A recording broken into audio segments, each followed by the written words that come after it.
Medicare, forever और Vestige जैसी company, उसमें जुड़कर कारोबार करने का क्या हुक्म है। उसमें तरतीब ये होती है कि आदमी कुछ रकम देकर कंपनी का मेंबर बन जाता है और उसमें आदमी को कंपनी की कुछ प्रोडक्ट भी मिलती है। अब जो मेंबर बना है वो दूसरे को मेंबर बना सकता है। जितने लोगों को ये मेंबर बनाएगा उसे कमीशन मिलेगा। फिर उसने था वो भी नीचे मेंबर बनाते हैं, उनको भी कमीशन मिलेगा और पहले बंदे को भी कमीशन मिलेगा। इसी तरह नीचे तक एक चेन चलती है और नीचे बनने वाले हर मेंबर के बदले में ऊपर वाले तमाम मेंबरों को कमीशन मिलता है। ऐसी कंपनी में जुड़ना और कारोबार करना कैसा है, शरई रहनुमाई फरमाए। ये सवाल मुफ्ती अब्दुल अजीज़ साहब से है। सवाल में जो आपने तरीक़ा और तरतीब बतलाई है, इसको लोगों की ज़बान में या एक आम मार्केट में इसे मल्टी लेवल मार्केटिंग या एक नेटवर्क मार्केटिंग कहते हैं। जिन कंपनियों का आपने ज़िक्र किया, मोदी केयर और फॉरएवर वगैरह, इस किस्म की बहुत सारी कंपनियां इससे पहले भी आई हुई है, आज भी कुछ चल रही है मार्केट में, और हर थोड़े थोड़े दिन के बाद ऊपर नीचे तक की थोड़ी तरतीब बदल के अलग नाम से ऐसी कंपनियां मार्केट में आती है। इसका जो कारोबार का तरीक़ा है, नेटवर्क मार्केटिंग की जो पूरी तरतीब है, इसको अगर इस्लामी शरीयत के एतबार से देखें तो इस्लामी शरीयत के बहुत सारे उसूल की खिलाफ वर्जी इसमें होती है। इस किस्म के कारोबार में इस्लाम के एतबार से धोखा भी पाया जाता है, गरर भी पाया जाता है, और एक मामले के साथ दूसरा मामला दाखिल कर देना, और इस किस्म की और भी चंद चीज़ें हैं जो इस्लामी शरीयत में मना है या नाजायज़ है। ऐसी चीज़ें इस कारोबार में पाई जाती हैं।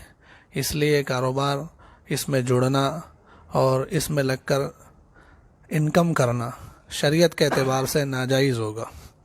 इस सिलसिले में यहाँ हमारे हिंदुस्तान में इस्लामिक फ़िक़्ह एकेडमी है, इसका एक सेमिनार भी हो चुका है। इसमें मुल्क भर के बहुत सारे उलमा और बहुत सारे मुफ्तियान किराम और जो लोग इकोनॉमिक में माहिर हैं, ऐसे बहुत सारे इकोनॉमिक के माहिरीन भी इसमें जुड़े हुए थे, और इस पर पूरे दिन सेमिनार हुआ और उसके नतीजे में जो फ़ैसला आया है वो भी यही है कि यह कारोबार इस्लामी शरीयत के एतबार से नाजायज़ है। इसी के साथ साथ ये कारोबार जो है, ये इकोनॉमिकली भी अगर देखा जाए इसको, तो ये तब भी सही नहीं है, इसलिए कि इसकी वजह से इस कारोबार में जो चेन सिस्टम है, इस चेन सिस्टम की वजह से पैसा चंद हाथों के अंदर चला जाता है, जो इकोनॉमिकली किसी भी मुल्क के लिए बहुत ख़राब चीज़ होती है। हमारे मुल्क में भी हाल ये है कि 97% चीज़ों के मालिक सिर्फ 1% लोग हैं। 87% प्रॉपर्टी और 87% चीज़ों के मालिक इस मुल्क में सिर्फ 1 से 1.5% लोग हैं, और बाकी 13% के अंदर 98 या 99% लोगों को हिस्सा लेना पड़ता है। तो ये इकोनॉमिकली भी बहुत ख़राब चीज़ है, इसकी वजह से इकोनॉमी भी ख़राब होती है। इसीलिए आप देखें कि अमेरिका में एक फाउंडेशन है AARP, इस फाउंडेशन ने भी 2018 में अमेरिका का सर्वे किया, वहाँ भी इस किस्म के कारोबार बहुत चलते हैं।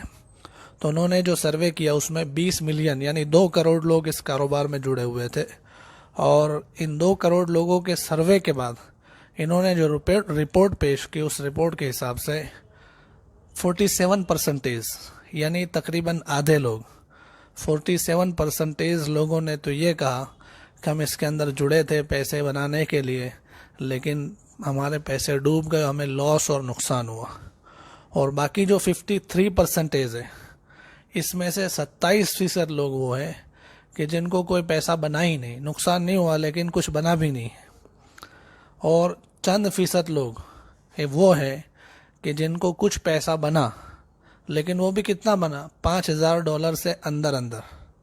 अब अमेरिका के एतबार से $5,000 तो एक आम टैक्सी वाला भी एक महीने में कमा सकता है।